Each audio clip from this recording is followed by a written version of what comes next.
Hello বন্ধুরা, আমার চ্যানেলে তোমাদেরকে স্বাগতম। সমাজে একটা মেয়েকে জন্মের পর থেকে কিছু না কিছু শুনে আসতে হয়।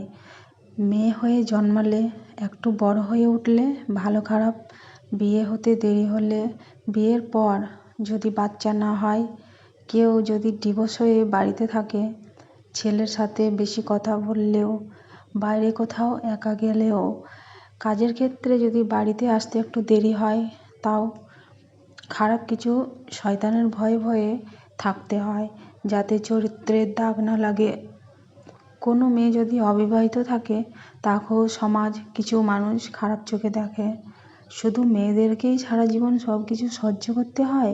একটা মেয়ে স্বাধীনতা থাকতে চাইলেও সমাজের কিছু মানুষের জন্য থাকতে পারে না, যেমন একটা ছেলে থাকতে পারে সেরকম।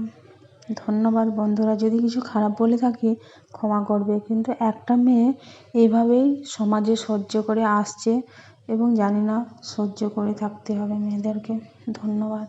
আমার চ্যানেল ভালো লাগলে লাইক এবং সাবস্ক্রাইব করে পাশে থাকবে।